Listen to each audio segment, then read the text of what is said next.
강교성서당 이 8번째 강의의 2번째 시간입니다. 안녕하세요. 감사합니다. 이제 오늘 28장을 중심으로 하는데 대제사장의 의복에 관한 얘기가 중점적으로 나옵니다. 아까 25장부터 27장은 성막 건설에 관한 얘기가 쫙 나왔고요.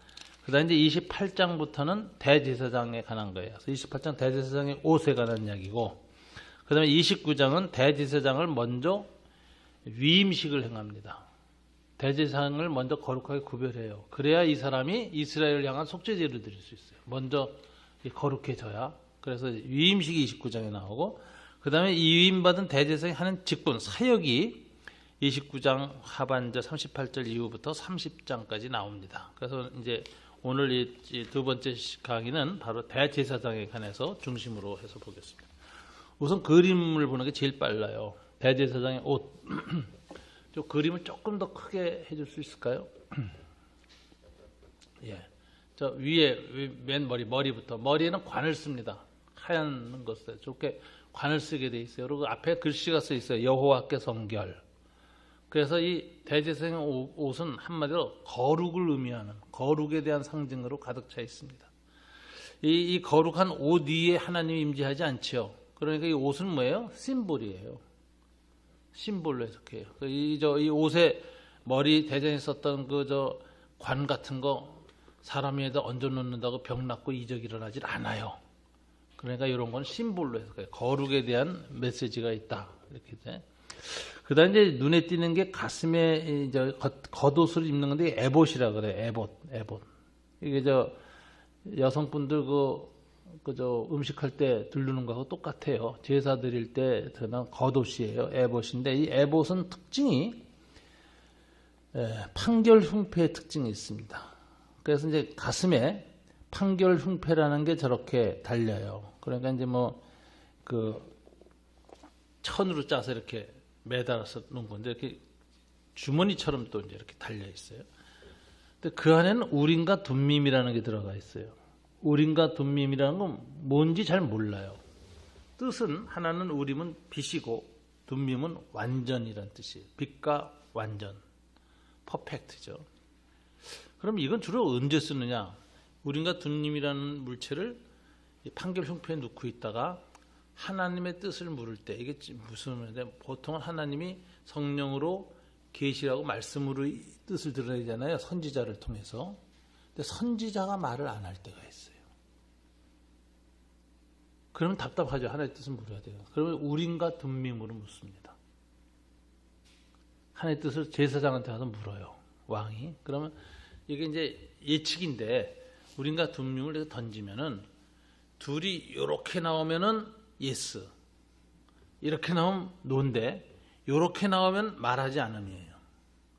재미난 사람 사울 때 일이에요. 사울이 제사장한테 와서 실로 성전에 와가지고 묻는데 계속 묻는데도 이렇게만 나와. 계속. 그러니까 이 사울 왕이 죄를 범했기 때문에 하나님의 계시가 끊어지는 거예요. 선지자도 안 오고 제사장을 통해서도 말씀 안 해줘. 그러니까 나중에 어디 찾아갑니까? 무당 찾아가죠. 신접한 무당. 이런 것들이 이제 하나의 뜻을 아는 방식인데, 우림과 둠밈이라는 게 있어요. 뭔지 어떻게 생긴지 확실히 몰라요. 하여튼 하나의 뜻을 판단하기 위해서 썼다. 민수기 27장 21절, 사무엘상 28장 6절에 이제 근거가 나왔습니다.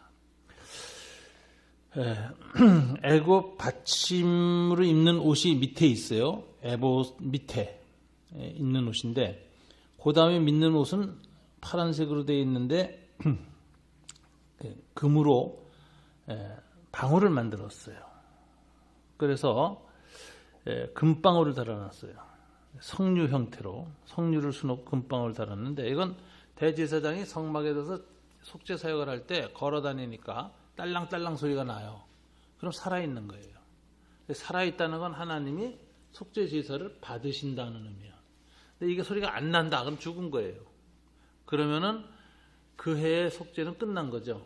그래서 그 죽은 시체를 이제 갈고리를 끌어내는 거예요. 이게 금방울 소리가 이렇게 관은 지금 얘기했는데 이렇게 머리에 성겨. 그래서 이 모든 옷을 설명을 자세히 하고 속옷도 이렇게 짜라 하고 다 해놨는데 이 모든 것은 상징적인 의미를 갖고 있는데 대제사장의 옷은 거룩에 대한 상징으로 썼다. 심볼이다. 이렇게 이제 해요. 예. 그래서 이제 19장 이제 우리가 이제 그 다음에 가면 이제 29장에서는 위임식을 하는데 대제사장이 먼저 에봇을 입히는 내용이 나오고 29장 35절부터 37절에 보면은 대제사장은 먼저 속죄제를 드려요. 속죄제를 드린 다음에 위임식을 행합니다. 29장 35절, 37절 보면 그렇게 돼 있죠. 그 36절 보면 아론과 그의 아들들에게 그같이 하여 이레 동안 위임식을 행하라 이렇게 돼 있죠. 속죄제를 행합니다. 그래서 37절 너는 이레 동안 제단을 위하여 속죄하여 거룩하게 하라. 그래서 이제 자기 자신이 속죄제를 드린 다음에 위임식을 행할 때 하는 일이 제단을 속죄하는 거예요. 그러면 하나님 앞에 죄를 속하는 거룩한 제사를 드릴 수 있는 단이 되는 겁니다. 여기 이제 그래놓고 해야 될 일이 29장 38절부터 30장 31절까지 내용을 보면은 주로 뭐냐 속죄제를 행하고 매일 하는 게 하나님께 거룩한 제사를 드리는 거예요. 매일 번제를 드려야 돼요. 분향된 해 저녁마다 향을 살려야 돼요. 향은 기도죠. 그래서 이제 우리 요한계시록에 보면은 하나님이 그 금대접에 놓은 향기를 받았다. 요한계시록에 그렇게 나와요. 그래서 이 향을 피는 건 기도를 의미하고 1년에 한 번씩 속죄제를 드릴 때 향단불을 속죄제의 피로 속죄해야 된다고 얘기해요. 여러분 그 그리스 정교 혹시 가보셨어요? 캐토릭에서도 기도할 때 뭘 흔들죠? 향로가 있어요. 향을 넣고 사제가 흔들면서 기도해요. 기도하기 정말 힘들어요. 냄새가 나가지고. 숨을 쉬기 힘들어요. 그렇게 향이 가득해요. 그러고선 기도해요. 근데 그건 이제 구약을 좀 인용한 거예요. 구약을 채용한 거예요. 의식에 구약을 좀 채용을 했다. 그래서 캐토릭 의식에는 동방종교나 캐토릭 의식은 구약의 제사 의식을 많이 끌어들였어요. 옷도 그렇고. 특별히 캐토릭에서는 성찬이 강단에서 또 중심입니다. 그래서 제단의 맨 안쪽에 성찬이 있어요. 성찬상이. 그래서 예수의 속죄 십자가 이 모습이 있고 성찬상이 있어서 예수의 죽으심과 부활, 떡과 생명, 피, 이거 가장 중요한 것이고, 그리고 앞에 이제 강론하는 데가 있어요. 설교죠. 개신교는 다르죠. 성찬상이 일반 교회 옛날 보면 말씀상이 먼저 있고 밑에 성찬상이 있습니다. 그러니까 개신교는 말씀이 성찬보다 위에 있어요.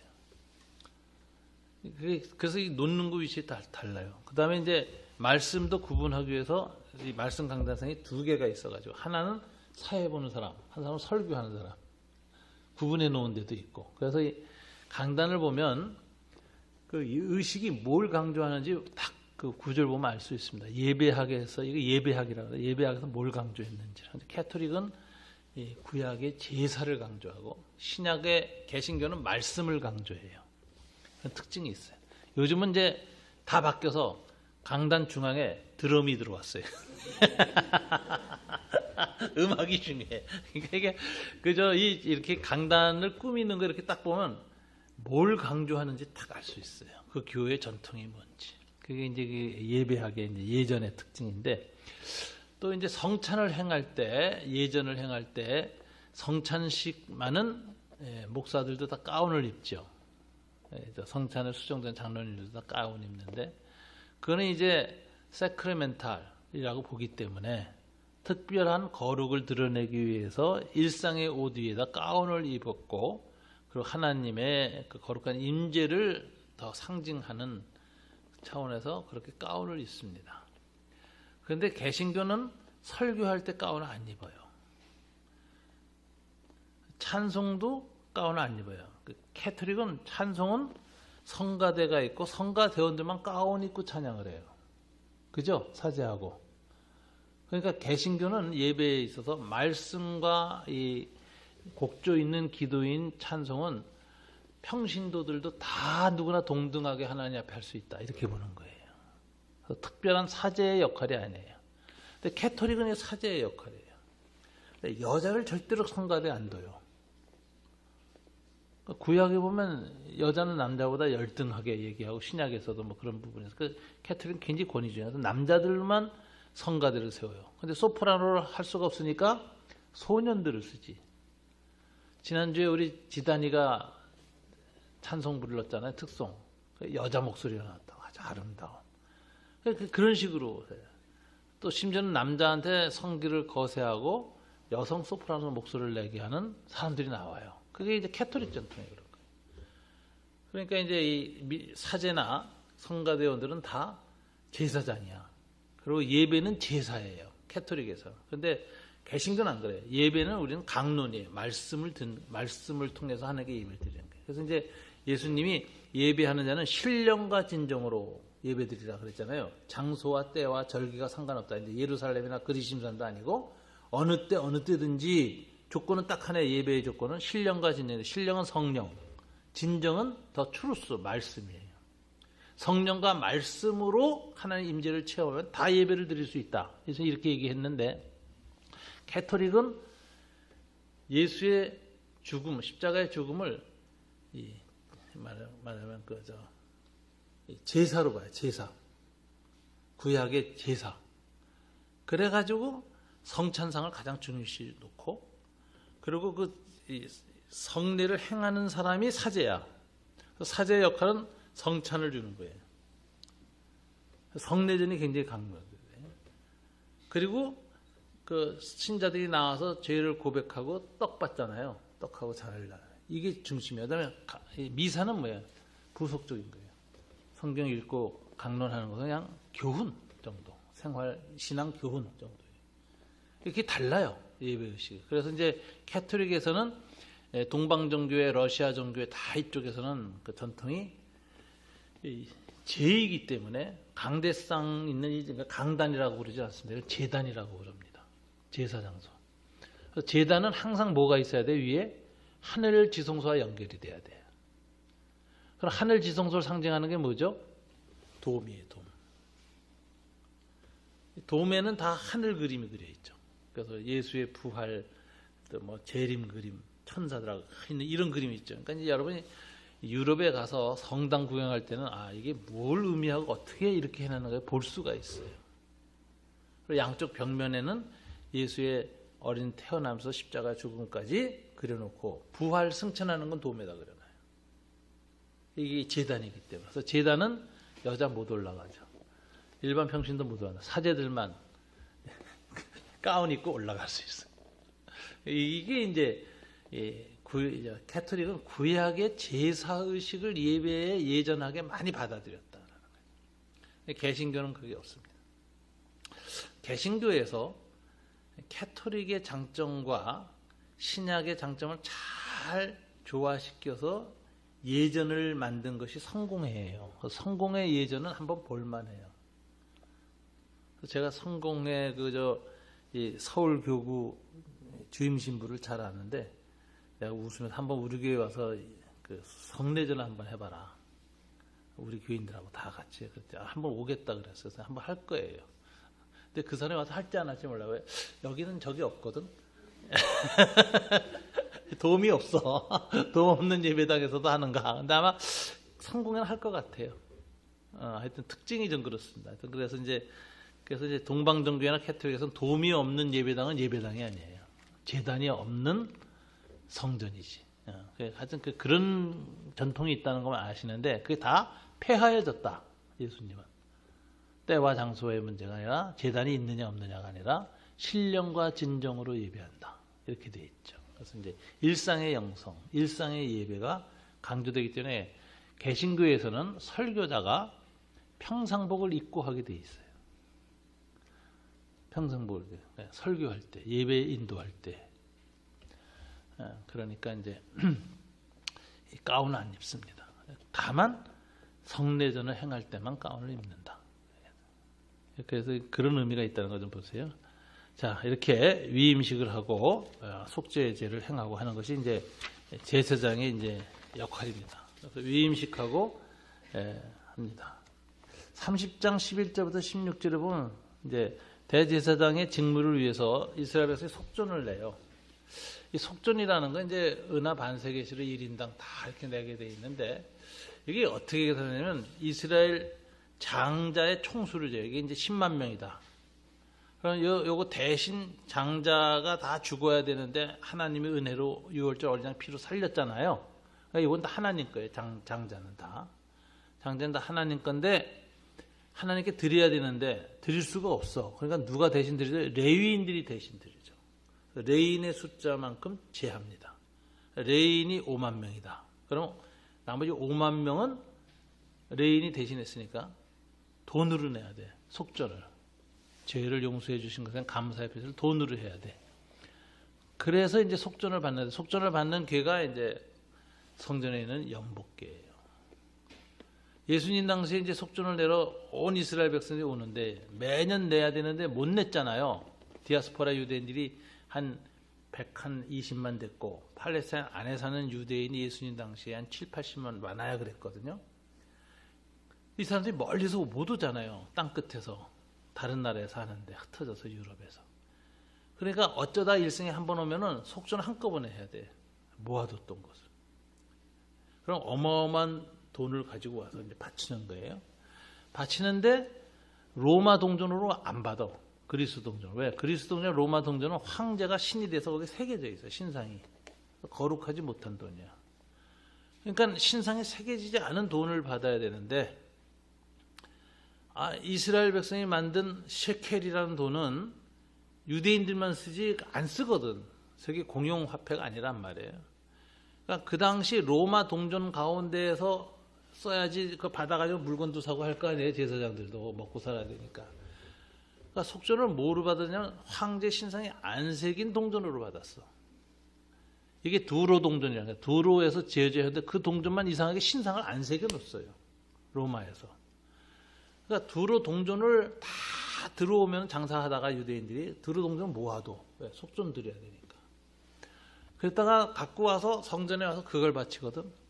그러니까 로마 그레코 로만 사회에 있던 모든 동전 중에 두로 동전은 시중에서 찾기가 힘들어. 점점 갈수록. 다 어디가 있어요? 예루살렘 성전에 들어가 있어. 그러니까 일반 동전 갖고 와서 그 동전으로 바꾼 다음에 드려야 돼. 그게 환전상이에요.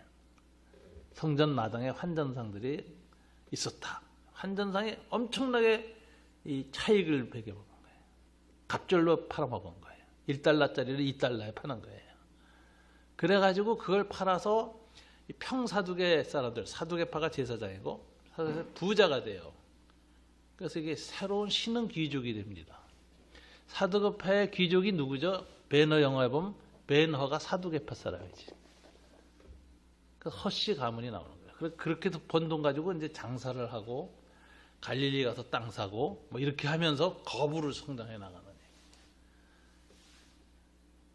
그래서 그 속전이라는 게 이제 성경 전체에 이렇게 쭉 갈라든 얘기해 보면 그런 스토리가 이제 들어 있어요. 예수님 그걸 이제 하는 거죠.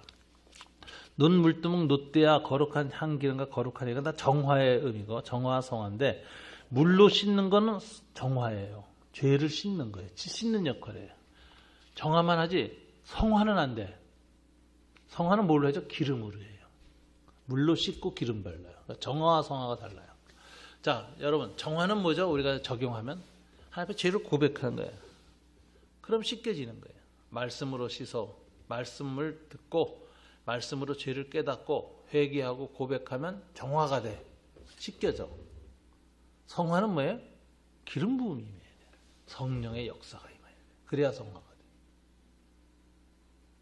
그러니까 회개와 더불어 성령의 거룩해 하심에 은총을 구할 때 정화와 성화가 일어나는 거예요. 그래서 정화와 성화가 이렇게 다릅니다. 이게 레위기에는 아주 잘 나와요. 정화의식과 성화의식이 다 달라요. 그러니까 이런 것들 보고 안식일 규례 31장 1절부터 17절까지 쭉 나옵니다. 그래서 제사장 얘기인데 대제사장은 누구냐? 신약 성경에 보면 예수 그리스도라고 신약에서 해석해요. 히브리서가 이제 말하자면 신약의 구약 총론이에요. 그래서 구약을 모든 걸 해석할 때 그리스도인들은 히브리서를 통해서 해석합니다. 히브리서가 프리즘이에요. 그러니까 히브리서에서 뭐라고 했느냐? 7장 27절 다 함께 읽어볼까요? 그는 더 제사장들이 먼저 자기 죄를 위하고 다음에 백성의 죄를 위하여 날마다 제사 드리는 것과 같이 할 필요가 없으니 이는 그가 단번에 자기를 드려 이뤘습니다. 속죄제가 두 번 있었죠. 아론은 자기 죄를 먼저 제기하고 그 다음에 자격이 생겨서 백성의 죄를 속죄하는 제사를 하는데 예수는 그렇잖아. 자기 죄를 속죄할 필요가 없어요. 그러니까 단번에 속죄를 이루시는 분이다. 히브리서 9장 11절부터 12절 다 같이 읽어볼까요? 그리스도께서는 장래 좋은 일에 대제사장을 오사 손으로 짓지 아니한 것 곧 이 창조에 속하지 아니한 더 크고 온전한 장막으로 말미암아 염소와 송아지의 피로 하지 아니하고 오직 자기의 피로 영원한 속죄를 이루사 단번에 성소에 들어가셨느니라. 이게 이제 강조돼요. 하늘 성소로 들어가셨다. 그래서 우리에게 있는 그리스도는 제사장이며 왕이시다. 이런 거죠. 히브리서 10장 11절부터 14절 다 같이 한번 읽어볼까요? 제사장마다 매일 서서 섬기며 자주 같은 제사를 드리되 이 제사는 언제나 죄를 얻게 하지 못하거니와 오직 그리스도는 죄를 위하여 영원한 한 제사를 드리시고 하나님 우편에 앉으사 그 후에 자기의 원수들을 자기 발등상이 되게 하실 때까지 기다리시나니 그가 거룩하게 된 자들을 한 번의 제사로 영원히 온전하게 하셨느니라. 제사장은 매번 씻어야 돼. 예수님은 한 번에 영원한 제사를 드렸어요. 그래서 한 번 드렸는데 영원한 효과가 있어. 그래서 이게 영단번 사건이라고 해요. 이터널 원스. 그래서 원스가 한 번인데 앞에 이터널이 붙어요. 영원한 단 한 번의 제사. 그래서 이제 한글로 번역하면 영단번이라고 해요. 영단번. 구약에 그래서 이제 히브리서 10장 19절부터 22절 다 같이 읽을까요? 그러므로 형제들아 우리가 예수의 피를 힘입어 성소에 들어갈 담력을 얻었나니 그 길은 우리를 위하여 휘장 가운데로 열어놓으신 새로운 몸 길이요 휘장은 곧 위의 육친이라. 하나님의 집 다스리는 큰 대제사장이 계심에 우리가 마음의 뿌림을 받아 악한 양심으로부터 벗어나고 몸은 맑은 물로 씻음을 받았으니 참 마음과 온전한 믿음으로 하나님께 나아가자. 이게 제사 드리는 것을 신약의 구약의 제사하고 연결시켜서 했는데 예수의 피로 성전에 들어가요. 뭐 인간의 노력이나 윤리적 애씀 이런 게 아니다. 예수의 피로. 그래서 성소에 들어갈 담력, 믿음의 힘을 얻어요. 그런데 휘장 가운데로 열어놓으신 것이다. 예수님이 속죄하셨을 때 성전의 휘장이 위로부터 아래로 찢어졌는데 아래로부터 위로 찢어진 것이 아니라 위로부터 아래로 찢어졌다는 걸 굉장히 강조했었습니다. 그건 무슨 하나님이 찢었다는 거예요. 하나님이. 그래서 하나님이 열어놓으셨어. 그래서 글로 들어가는데 그 안에 하나님 열어놓으신 휘장 안에는 대제사장이 있어요. 큰 제사장 예수님이 계세요. 그래서 나아갈 때 두 가지 일이라. 첫째, 마음의 뿌림을 받아. 제사장들은 오는 사람을 죄를 정화시키기 위해서 우슬초에다 짐승의 피를 찍어서 축축축 3번 뿌리면 정하다 문둥병자도 이제 예배 드릴 수 있거든요. 그것처럼 마음의 뿌림을 받아서 뿌린 피는 정화의식이에요. 정화의식. 악한 양심으로부터 벗어나고 그 양심의 그 한계를 넘어서요. 뿌림을 받아. 몸은 맑은 물로 씻었으니 그러니까 이제 몸을 물로 씻고 예배를 드리게 구하게 되는데 이것은 이제 맑은 물로 씻음을 받았으니까 이제 몸과 마음이 다 온전한 게 하나가 되어서 하나님께 나아가는데 정화가 돼야 나아갑니다. 나아가서는 뭘 체험하는 거죠? 성화를 체험하는 거예요. 정화로만 끝나지 말고 성화로 이루자. 그게 성령의 역사죠. 그래서 구약의 성막과 대제사장 사역은 예수 그리스도 대제사장 사역의 그림자다라고 히브리 10장 1절에 나오는데 다시 읽어볼까요? 이거 중요한 기준입니다. 율법은 장차 올 좋은 일의 그림자일 뿐이요 참 형상이 아니므로 해마다 늘 드리는 같은 제사로는 나오는 자들은 언제나 온전하게 할 수 없느니라. 자, 여기서 참 형상 그림자라고 그래요. 그죠?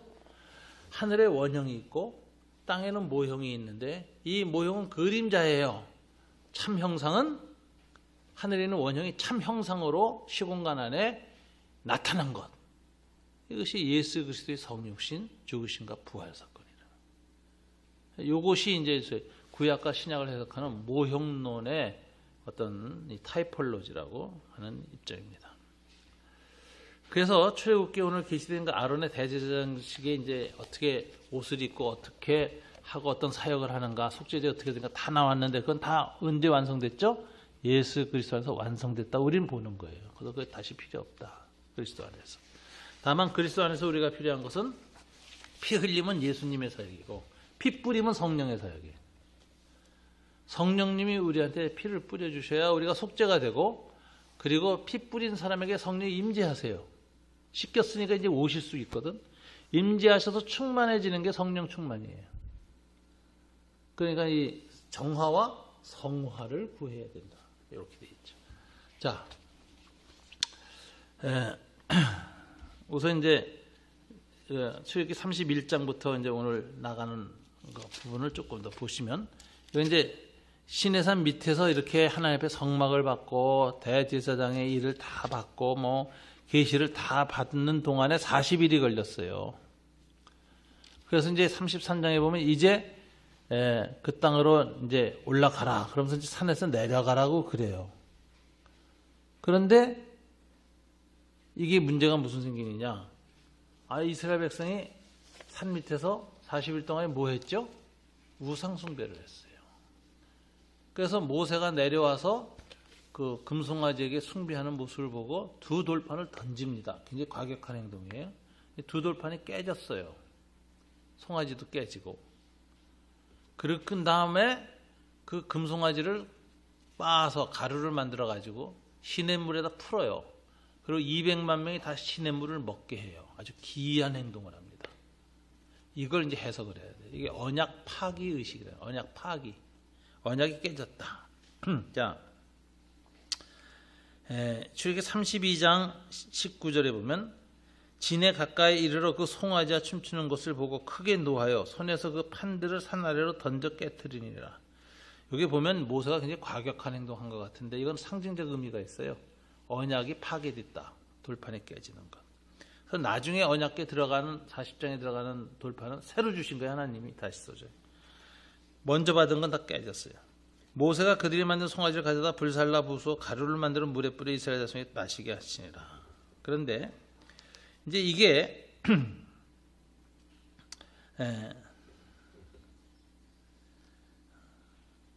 이제 그리고 이제 이때 하나님이 나타나는 것은 하나님의 치심이라는 거예요. 32장 35절 다 같이 읽습니다.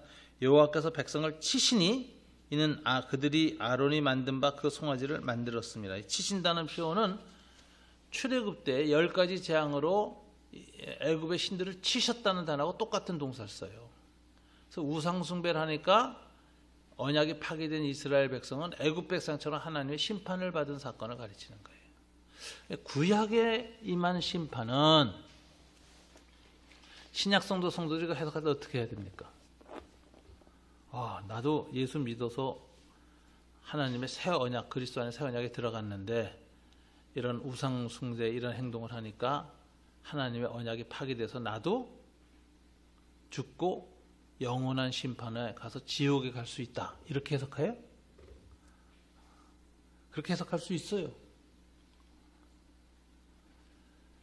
이 부분에 대해서 중요한 것은 예수 그리스도의 시대에 이르러서는 모든 저주와 모든 심판은 주님이 대신 다 지고 죽으셨어요.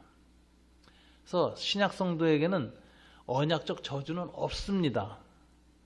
지옥에 가는 멸망은 없어요. 뭐만 있죠? 징계만 있다. 이렇게. 징계라는 것은 깨우치기 위한 삶의 교훈이에요. 죽이려고 하는 게 아니에요. 부모가 죄를 범한 자식을 죽이질 않고 채찍질하죠. 회초리질하죠. 그게 징계예요. 하나님이 신약 시대의 그리스도인에게는 언약적 저주나 심판은 없고 예수 그리스도 안에서 그 저주가 다 사라졌어요. 그렇기 때문에 뭐만 있죠? 징계만 있어요. 징계도 아파요. 징계를 맞으면 인생이 시간 낭비합니다. 징계 기간 동안에. 그래서 하나님의 영광을 나타내기보다는 징계받다가 끝날 수 있어요. 그렇게 살지 말아야 돼요.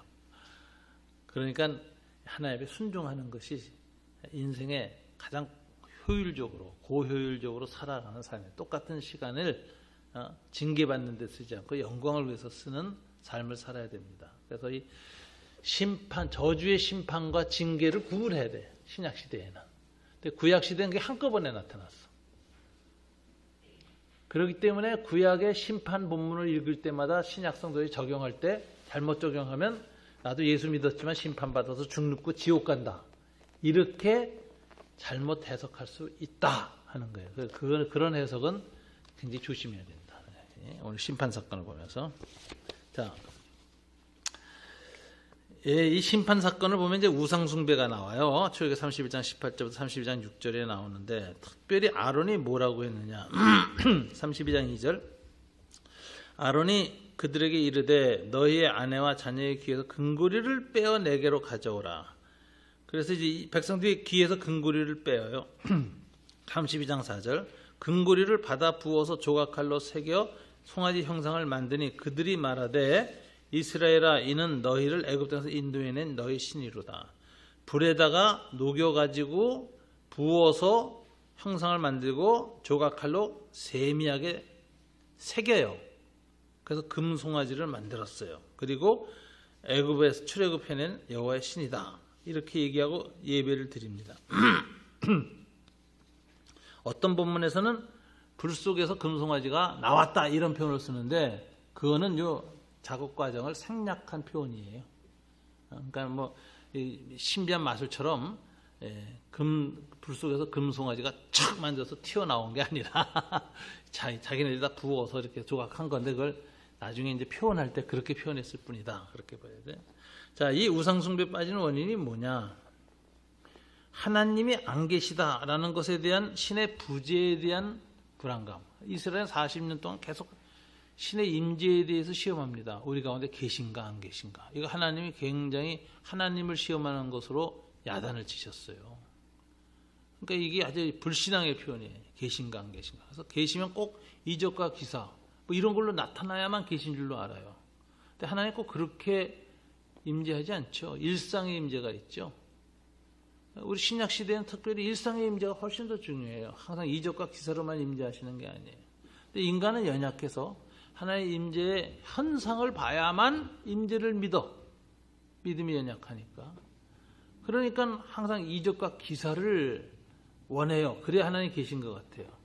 실제로 이적과 기사가 일어나면은 불신자들이 예수 믿기 참 좋아요. 하나님 믿기 좋아요. 하나님 계시다는 증거가 나거든요. 그러니까 전도를 할 때거나 또는 종교 다문화 사회에서 처음에 복음이 전파될 선교사들이 보면 꼭 이적과 기사가 동반합니다. 그래서 그 사람들이 잘 예수를 많이 믿게 돼요. 기사는 접촉점이에요. 하나님이 없다 혹은 귀신을 섬기는 사람들에게 하나님의 살아계심과 전능하심을 깨닫기 위한 접촉점에서 일어나고 그 후에는 뭐예요? 말씀으로 정화되고 성화돼야 돼요. 성령으로. 그게 아주 중요한 거예요. 근데 이스라엘 백성은 이 하나님이 안 보이니까 눈으로 보이는 신을 요구했어요. 이게 이제 애굽에서의 우상숭배의 영향이죠. 그래서 여기서 만들어내는 것도 뭐예요? 송아지죠, 송아지. 송아지는 뭐예요? 애굽에서 10가지 재앙에 나타났던 그 신들이에요. 그 애굽의 신들은 다 저기예요. 그래서 이제 이것을 가지고 그림이 나오는데 금송아지 우상의 의미. 그림 좀 보여주세요. 이게 무네시스, 아피스, 핫솔 이런 신들은 다 송아지 신이에요. 애굽의 신들. 이걸 만들어내고 여기서 이제 애굽의 황소신과 암소신의 교배를 통해서 나타나는 송아지는 풍요와 농사의 신으로서의 상징이 되는데 이걸 갖제 이제 숭배를 했어요. 그런데 이제 뭐라고 하냐면 아론이 묘한 말합니다. 이가 너희를 애굽에서 이끌어내는 여호와 하나님이라. 이게 이제 아론의 우상 숭배라는 건데 두 가지예요. 여호와 하나님을 믿어요. 하나님을 믿는데 가르치는 건 뭘 가르쳐요? 풍요와 다산의 상징인 황금송아지를 가르쳐. 이걸 가지고 뭐라고 하냐면 오늘날 개신교가 자본주의의 황금숭배 사상에 빠져서 예수 그리스도의 이름을 믿는데 그 이름으로 항상 물질 축복만 구한다. 부자 되고 병 낫는 거. 그게 아론의 금송아지 우상숭배다. 예수와 하나님을 믿지만 가리키는 것, 쳐다보는 것은 뭐예요? 풍요와 다산이야. 현생 축복. 그래서 예수 믿는 사람들이 현세에서의 육체적 물질적 축복만 간절히 구하는 행위를 뭐라 그래? 아론의 금송아지 행위라 그래요. 그래서 한국 교회는 이 기복 신앙이 많아요. 그게 이제 아론의 금송아지 숭배인데 사람이 약해서 그거 좋아합니다. 싫어하지 않아요. 다 좋아해요. 저도 가서 기도하면서 축복하면서 자식이 잘 되고 직장생활 잘 되고 부자 되고 건강하고 기도하면은 다 좋아해요. 제가 성정중앙교회라는 곳에서 중학부 애들을 맡을 때 엄마가 안 믿는 엄마들이 많어. 그래서 제가 신방을 갔거든요. 중학생, 저는 다 신방들이었어요. 중학생 애들도. 전도사인데. 그러면요, 신방 가면 싫어해요. 집안에 들어오는 것은 거북스러워요. 그래서 이제 눈 딱 감고 들어가요. 막 거북스러워 싫어요. 앉아서 그냥 철면 깔고 싫어하는 거 아는데도 제가 축복 기도하겠습니다. 그러면은 얼떨결에 그냥 머리 숙여요. 그러면 눈 감고 제가 아주 열심을 다해서 그냥 축복을 해줘요. 그리고 눈 딱 보면 얼굴이 변해 있어. 좋았어. 그리고 뭐 먹을 거 내오고 그래 마실 거 내오고 막. 한국 사람은 이게 축복 좋아하더라고 진짜. 그게 이제 복음 전파는 접촉점이 될 수 있어요. 그래서 가난한 동네는 순복음식으로 하면 전도 잘 돼요. 그 우리 이해를 해야 돼요. 이제 그러나 거기에만 머무르는 게 문제지. 성숙시켜야지. 자, 하나님이 이스라엘 백성이 언약 파기를 선언하시는 게 32장 11절부터 14절에 나오고 진멸하겠다고 선언하시는데 진멸의 그 상징이 금송아지를 치는 것인데 이 친다는 단어가 그 쓰인 원어가 바로 이스라엘 백성의 그 심판할 그 애굽에서 그 우상 숭배자를 심판했던 행위를 그대로 반복하고 있습니다. 두 돌판을 깨트리는 건 증거의 언약의 계약서를 찢은 행위죠. 언약 파기 행위의 상징적인 두 돌판을 깨트린 것. 그 다음에 금송아지를 가루에 타서 물에 마시게 했는데 이것은 레위기에 보면은 저주의 그 제물을 태운 재를 마시는 행위는 저주 행위였어요. 그래서 그것이 바로 이 금송아지를 태워서 물에다 풀어가지고 200만 명의 그 제물을 먹는 것이 언약적 저주 행위다. 이거 비슷한 게 민수기 5장 17절 24절에 나옵니다. 제가 한번 읽어볼게요. 토기에 거룩한 물을 담고 성막 바닥에 티끝을 취하여 물에 넣고, 이거 성막 바닥에 티끝은 재물을 죽이고 이런 것들이거든요. 여호와께서 네 넓적다리가 마르고 네 배가 부어서 내가 백성 중에서 저주거리 맹세거리가 되게 하실지라. 이 저주가 되게 하는 이 물이 네 창자에 들어가서 네 배를 붓게 하고 내 넓적다리를 마르게 하리라 할 것이요 여인은 아멘 아멘 할 것이라. 제사장이 저주의 말을 두루마리에 써서 그 글자를 쓴 물에 빨아놓고 여인에게 그 저주가 되게 하는 쓴 물을 마시게 할지니 그 저주가 되게 하는 물이 그의 속에 들어와서 쓰리라.